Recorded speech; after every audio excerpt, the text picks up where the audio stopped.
es grande en las pruebas, tu nombre es grande en el caos, tu nombre es grande.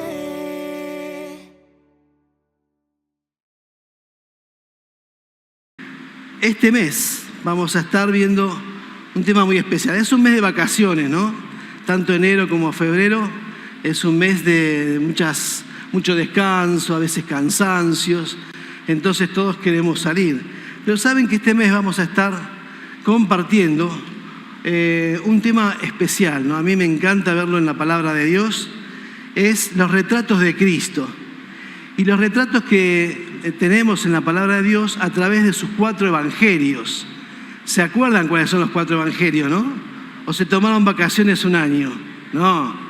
Así que los 4 evangelios, a ver si me lo pueden decir junto conmigo, ¿eh? El primero es Mateo, Lucas y Juan. Muy bien, los 4 evangelios.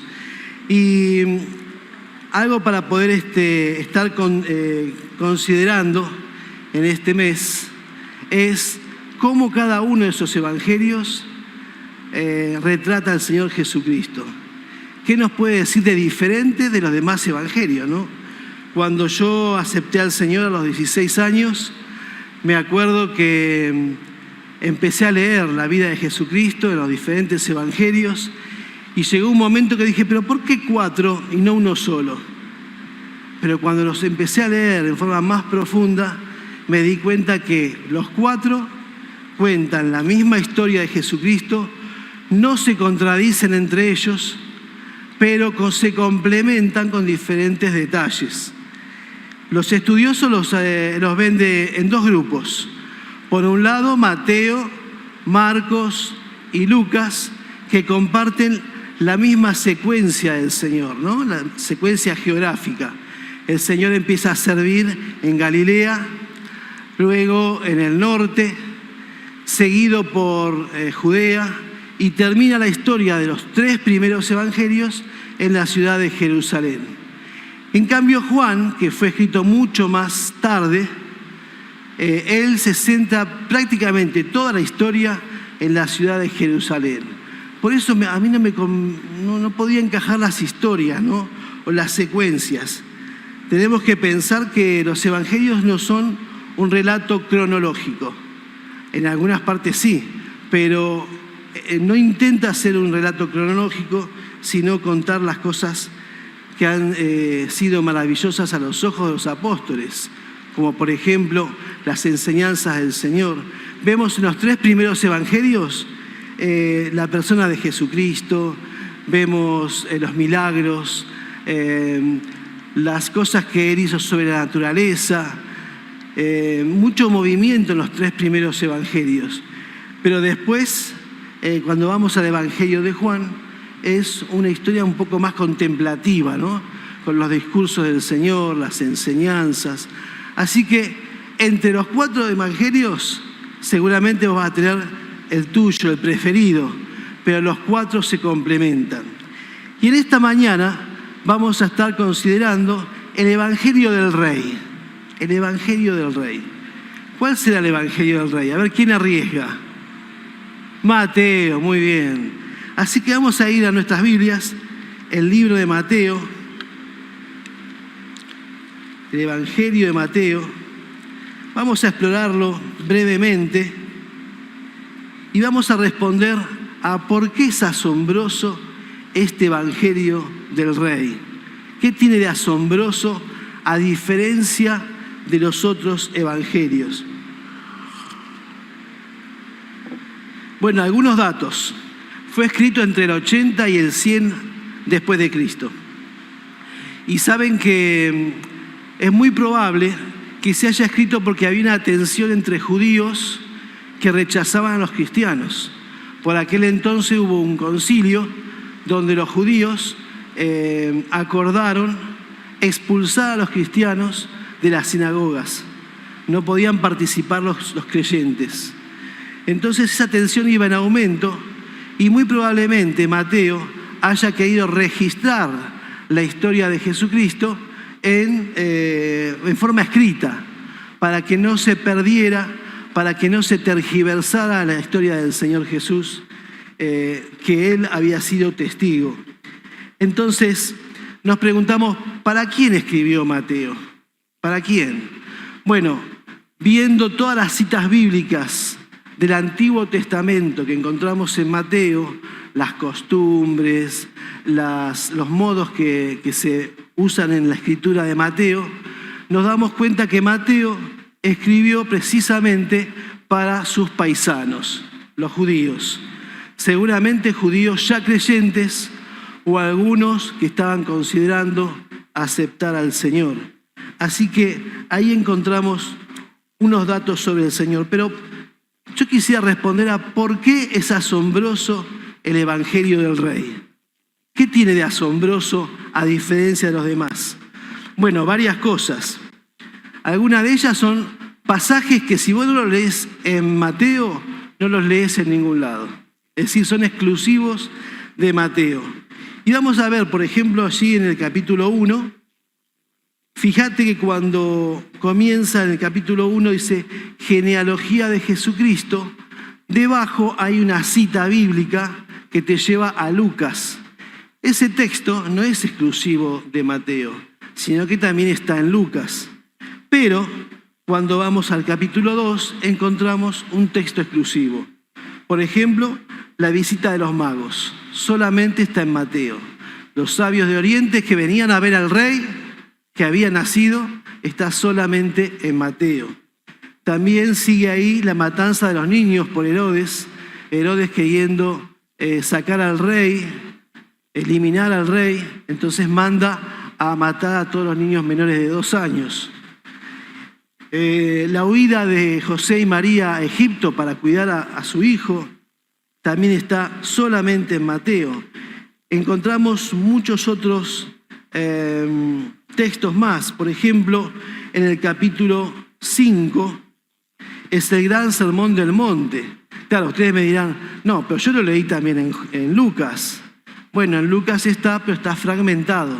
En cambio, Mateo reunió todas las enseñanzas del Evangelio del Sermón del Monte en un solo texto, allí en el capítulo 5. Es exclusivo esta forma de Mateo.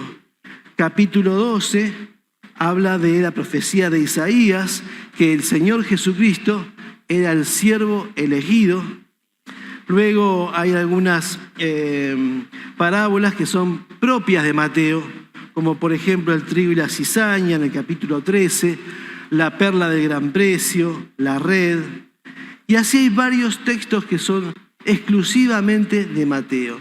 ¿Qué hubiera sido de nosotros si él no hubiera obedecido la voluntad de Dios y escrito este evangelio, ¿no? Seguramente estaríamos incompletos, pero Dios en su sabiduría quiso que la palabra llegara completa hacia nuestras manos, ¿no? Y poder disfrutarla de esa manera. Bueno, también Mateo encontramos que tiene relatos sobre el capítulo 25, sobre eventos futuros, los últimos días cuando el Señor Jesús vuelva a la tierra a reinar. También hay algunas cosas que también son exclusivas, como por ejemplo la muerte de Judas en el capítulo 25, y el informe en capítulo 27, el informe de la guardia, ¿no? Ahí cuenta que los judíos en aquella época quisieron sobornaron, mejor dicho, a los soldados dándoles dinero para que ellos mintieran sobre la desaparición del cuerpo del Señor, el cual ya había resucitado. Así que textos que son exclusivos y que hacen asombroso el Evangelio de Mateo. Pero hay más cosas todavía. Por ejemplo, Mateo es uno de los pocos evangelistas que organizó todo el texto en 5 libros, en 5 discursos, en 5 bloques. Uno de ellos, por ejemplo, es el Sermón del Monte. Él lo hizo para que sus paisanos judíos pudieran leerlo en forma amena y entenderlo. Otro detalle más, Mateo usa muchísimas citas del Antiguo Testamento, pero les da un énfasis sobre el amor, ¿no? Sobre la moral, sobre lo que Dios espera de los hijos de él. Hace mención también de la ley de Moisés, pero enfatizada con el amor, ¿no? Muestra una mirada sobre el pasado, sobre lo que fue el camino del pueblo judío, pero al mismo tiempo mira hacia adelante, hacia lo que va a ser la iglesia. A propósito, ¿alguna vez escucharon que la palabra iglesia en los evangelios solamente aparece en Mateo? 2 veces aparece. Una es la confesión de Pedro, donde el Señor dice: sobre esta confesión edificaré mi iglesia. El misterio que iba a ser la iglesia aparece en los evangelios solamente en Mateo. Bueno, ¿qué más decirles que Mateo da matices de la vida del Señor Jesucristo completamente maravillosos, distintos, diferentes? Y por ejemplo allí, Mateo 1, versículo 23, dice: he aquí una virgen concebirá y dará a luz un hijo y llamará su nombre Emmanuel.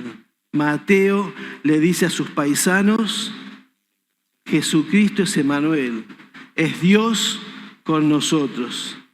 No es un profeta más, no es un enseñador más como hubo en aquel tiempo. Era una costumbre que aparecieran muchos enseñadores, pero Jesucristo era Dios con nosotros. Por esto y por tantas cosas más podemos decir que el Evangelio de Mateo es un evangelio asombroso y maravilloso. Y saben que el propósito con que él lo escribió, precisamente podríamos decir que es declarar que Jesús es el Mesías esperado. Los judíos sabían que Dios había hecho un pacto con David y que un hijo de él iba a tomar el reino. Entonces el pueblo judío en épocas de Jesús estaban esperando el Mesías. Mateo les dice: no hay ninguna duda, Jesús es el Mesías. También Mateo les da a entender que fue rechazado por ellos, por los líderes judíos, que no le reconocieron aún a pesar de que el Señor había resucitado y que había tantos testigos. Dice que fueron más de 500 testigos que vieron al Señor resucitado. Otro de los propósitos que Mateo tuvo es enseñar que este reino del Mesías se había acercado. Tan esperado era el reino de los cielos, bueno, ahora se había acercado en la persona del Señor Jesús. Una de las palabras que más se repiten en el Evangelio de Mateo es la palabra reino y reino de los cielos. Y cuando habla de reino, está diciendo la palabra original que reino es el gobierno completo, no una figura decorativa. Hoy en día los reyes padecen una figura decorativa y la gente se fija cómo se visten, a dónde viajan. Pero no, acá la palabra está diciendo que este rey venía a gobernar, iba a establecer su reino sobre la tierra, aunque es un propósito que fue rechazado, ¿no?, por el pueblo de Israel. Miren, es asombroso poder leer Mateo. Así que yo los voy a desafiar en esta mañana, como vamos a ir viendo durante cada domingo los diferentes evangelios, a poder leer en forma no devocional solamente, sino en forma sistemática. ¿Qué quiere decir? Leer con una lectura objetiva, rápida, el Evangelio de Mateo. Miren, son 28 capítulos y en la semana hay 7 días. Así que 28 dividido 7, ¿cuánto da? ¿Rápido? Es demasiado para esta mañana, ¿no? 28 dividido 7 es 4. 4 capítulos por día.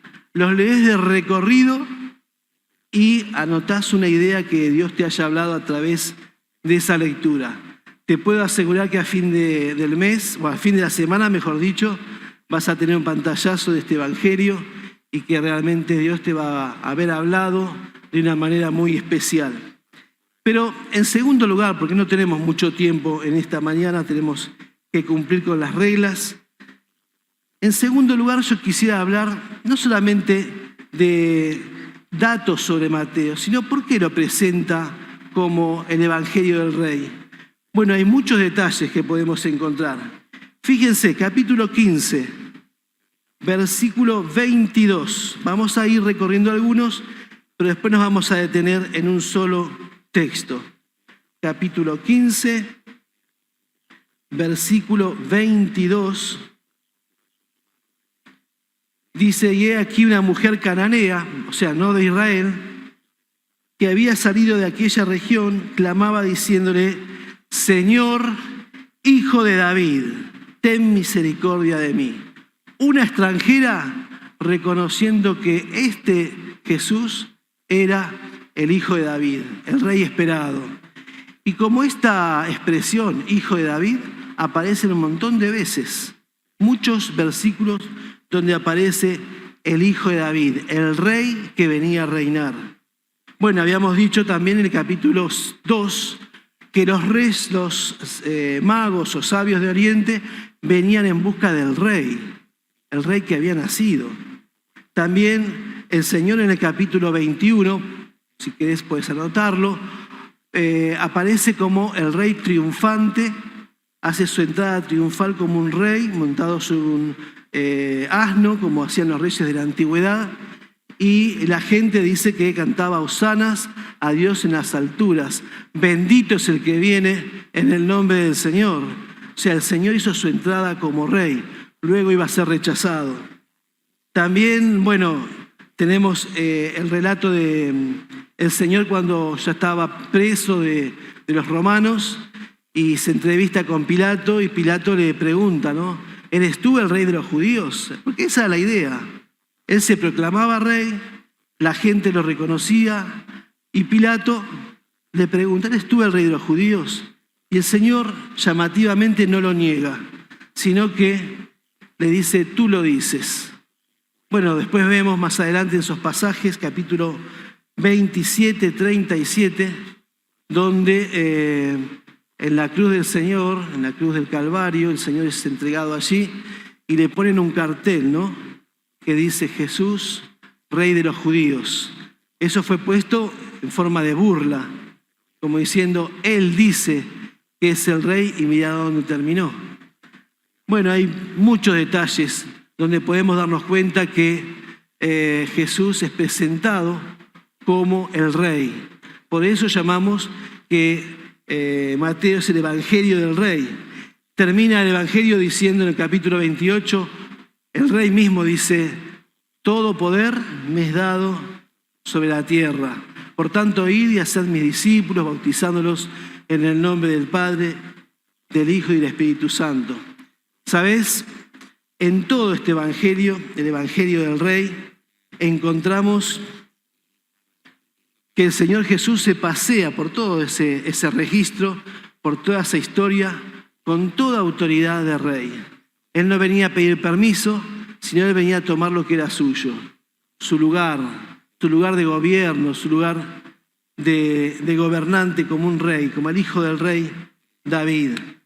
Ahora, vamos a preguntarnos quién escribió este Evangelio del Rey.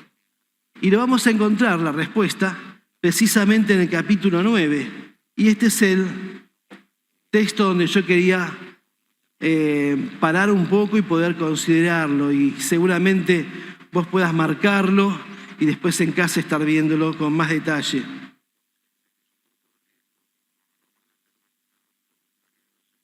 Mateo capítulo 9, el mismo autor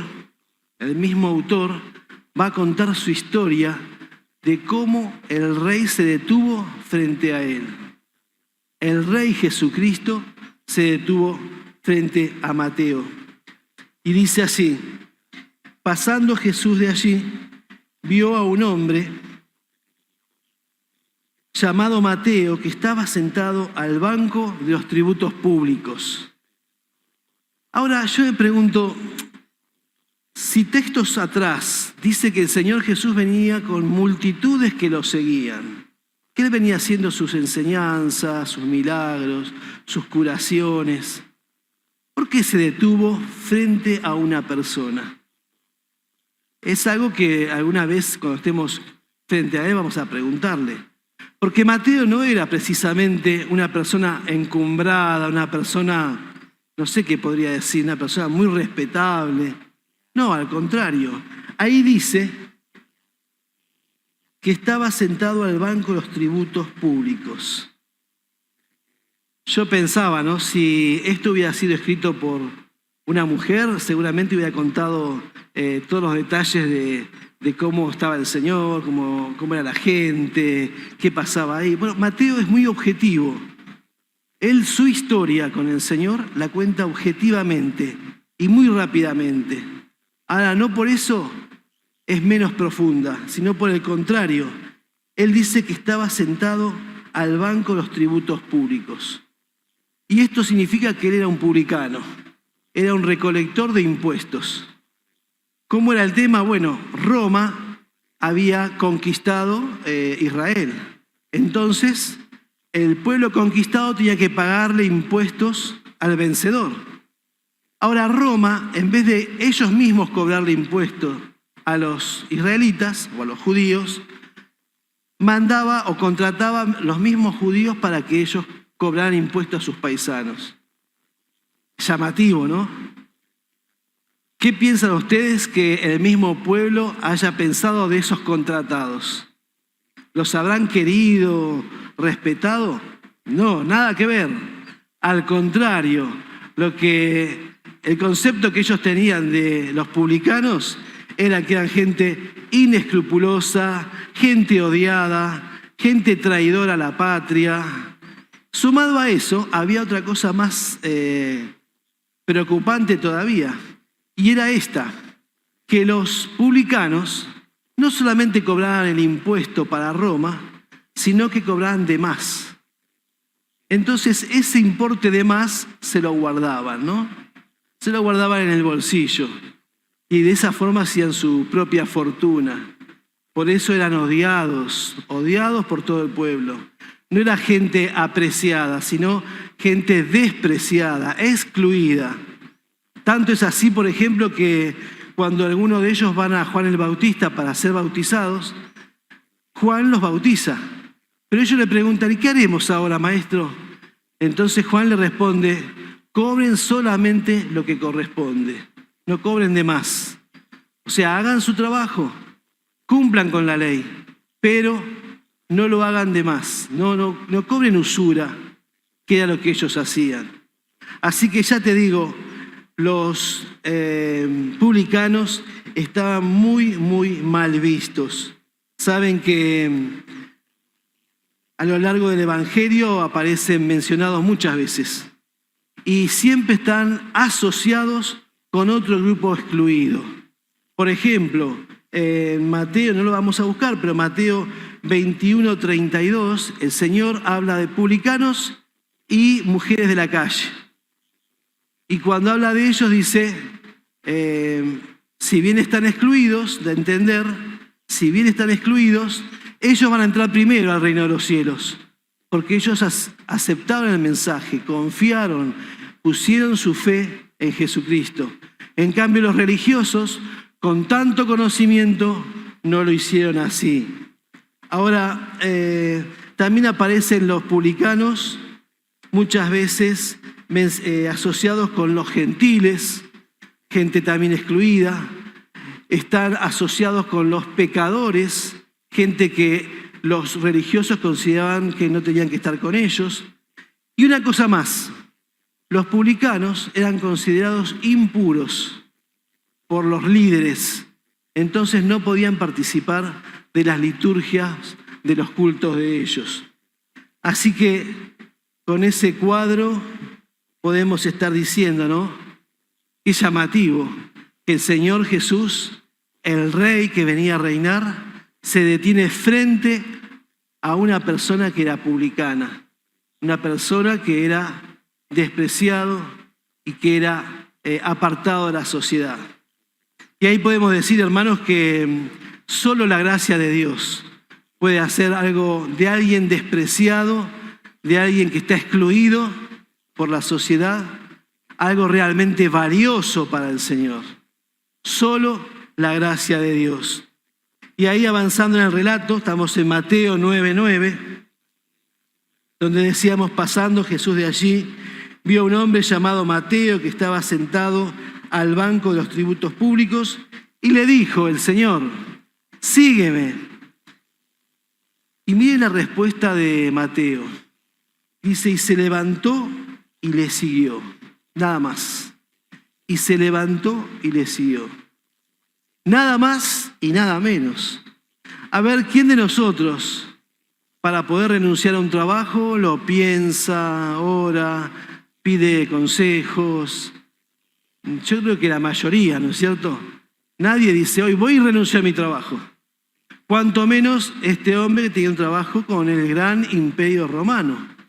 Sin embargo, él directamente dejó todo, se levantó y se fue. Lucas, vieron que debajo del título llamamiento a Mateo, de Mateo, hay dos referencias más. Marcos vuelve a contar esto y Lucas también en el capítulo 5. Cuando Lucas cuenta la misma historia, agrega esta frase, y dejándolo todo, se levantó y se fue. Y nos preguntamos, ¿qué era todo para Mateo? Bueno, su trabajo, su posición, quizás dejó la bolsa con el dinero, seguramente los registros de los impuestos, la calculadora, no sé, ¿habría calculadora en aquella época? No creo, ¿no? Pero dejó todo, porque todo era basura en comparación de lo que él había visto en el Señor. Y nos preguntamos también, ¿cómo habrá sido la mirada del rey? ¿Qué habrá sentido Mateo cuando el Señor Jesucristo, como rey que venía a reinar, le vio? Había mucha gente ahí, pero lo vio de una forma tan especial, donde Mateo pudo confiar en él y todo lo que él había logrado, dejarlo y seguir al Señor. Miren, por esa decisión de obediencia, nosotros vemos a un Mateo posteriormente cambiado por el Señor. Solo la gracia del Señor puede hacer que de alguien como un publicano, un pecador, un gentil, alguien que fue despreciado por la sociedad, sea algo realmente valioso en las manos de Dios. Y lo fue un instrumento valioso, porque gracias a él tenemos el registro detallado de la vida de Jesucristo. Alguien dijo, Spurgeon, dijo que Mateo dejó todo menos su lapicera. Él llevó su lapicera porque Dios iba a utilizarlo por su capacidad. Los pescadores no iban a tener esa facilidad de escritura, de redactar, pero este hombre estaba acostumbrado, ¿no?, a los números, estaba acostumbrado a los registros, a clasificar, a rendir cuentas. Y ahí encontramos también en 1 Corintios, capítulo 1, versículo 26, un texto que está muy relacionado con lo que estamos diciendo. 1 Corintios, capítulo 1, versículo 26, ustedes lo conocen seguramente muy bien porque dice así, 1:26 de 1 Corintios. Pues mirad, hermanos, llama la atención, ¿no? Presten atención, vuestra vocación, que no sois muchos sabios según la carne, ni muchos poderosos, ni muchos nobles, sino que lo necio del mundo, un Mateo, por ejemplo, un publicano, escogió Dios para avergonzar a los sabios, y lo débil del mundo escogió Dios para avergonzar a lo fuerte. Y lo vil del mundo y lo menospreciado escogió Dios, y lo que no es para deshacer lo que es, a fin de que nadie se jacte en su presencia. Lo despreciado por la sociedad llegó a ser valioso solo por la gracia del Señor. Solo la gracia del Señor hace que de algo despreciado pueda ser algo valioso en sus manos. Ya finalizando este tiempo de meditación, estaba pensando cuántas cosas nos deja este Evangelio del Rey y con cuáles nos podríamos quedar, ¿no? Bueno, la idea central es esta, ¿no? Dios puede, o este Rey, mejor dicho, puede transformar la vida de alguien que no tenía satisfacción precisamente en lo que había logrado, y nos confronta a nosotros mismos, ¿no?, con el tema de la satisfacción. Muchas veces podemos decir como Mateo, hemos logrado esto, ya no necesito nada, pero él necesitaba todavía de Cristo. Si no, no hubiera dejado las cosas y le hubiera seguido. Él necesitaba todavía del Señor. O a veces tenemos una postura totalmente distinta, ¿no?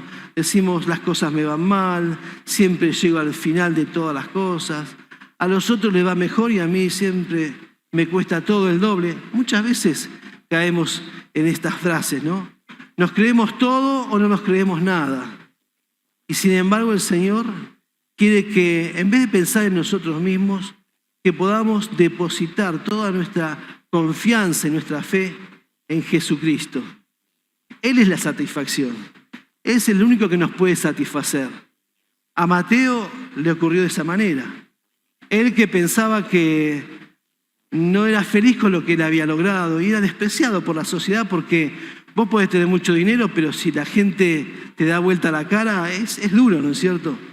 Sin embargo, el Señor, al llamarlo y él al obedecer al Señor, él pudo ser transformado completamente. Solo la gracia del Señor hace que lo despreciado, lo menospreciado por la sociedad, pueda ser algo de mucho valor. Y nos preguntamos, ¿no?, ¿qué nos pasa? Que muchas veces conocemos al Señor, empezamos a crecer y con el correr del tiempo pensamos que ya no necesitamos de las cosas básicas, ¿no?, de estar con el hermano, de poder escuchar la palabra, de poder cantar juntos, de poder confesarnos unos a otros, de poder hacer las cosas básicas del Señor, ¿no? Muchas veces creemos que ya hemos recorrido un camino y bueno, ya tengo estas credenciales. Sin embargo, necesitamos todavía que el Señor nos siga hablando, que el Señor siga siendo nuestra satisfacción. La pregunta sería, ¿cuán satisfecho estás con tu vida? ¿Cuán satisfecho estás al punto donde has llegado? Pablo mismo, el apóstol, ¿se acuerdan que él le pedía al Señor que le sacara el aguijón que tenía en la carne? Muchos pensaban que ese aguijón podía ser un problema en la vista, ¿no es cierto? Y que Pablo pedía y pedía. Sin embargo, el Señor le respondió que mi gracia te baste, que la satisfacción sea la gracia del Señor. No es que nosotros ya no necesitamos de Él o que ya nos podemos valer por nosotros mismos. Miren, estoy seguro que ustedes deben compartir el mismo pensamiento. Este tiempo de aislamiento y de pandemia nos ha hecho pensar realmente cuánto necesitamos del Señor. Por lo económico, que nos tambaleó muchas veces, por el problema de la salud. Tenía compañeros que decían, no, yo la verdad la estoy pasando muy bien. Yo les preguntaba, ¿cómo podés pasarla bien cuando vos ves que el de al lado no está bien? De ninguna manera. Entonces, fue un tiempo donde Dios nos ha hablado y nos va a seguir hablando de que solamente por su gracia nosotros podemos ser satisfechos. No necesitamos otra cosa. Si el Señor nos quiere bendecir, bienvenido, pero necesitamos comenzar por Cristo. Así que en esta mañana, al orar, podamos volver a reconfirmar esta idea delante del Señor, ¿no? Pedirle que Él sea nuestra completa satisfacción y que solo su gracia, a nosotros que no éramos nada y nos ha transformado, podamos ser algo valioso en las manos de Dios. Los invito a orar, hermanos, vamos a ponernos de pie y orar al Señor.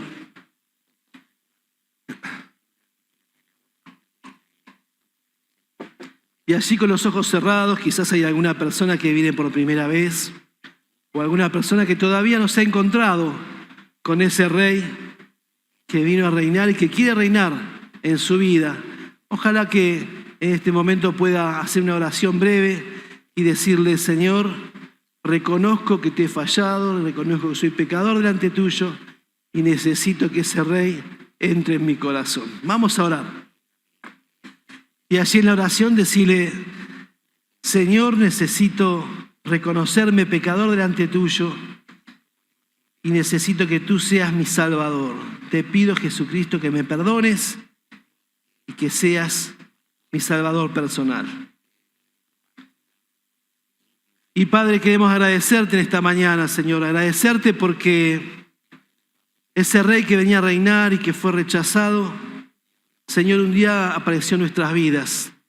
Se detuvo como frente a Mateo, Padre, y nos vio a nosotros y nos llamó a seguirle. Y Señor, toda nuestra vida fue transformada por Él. Señor, que no nos equivoquemos y que sigamos confiando en que toda nuestra satisfacción está puesta en la persona de Jesucristo. Todo comienza y termina en Jesús. Señor, ayúdanos en nuestra debilidad para que Él sea siempre nuestra satisfacción.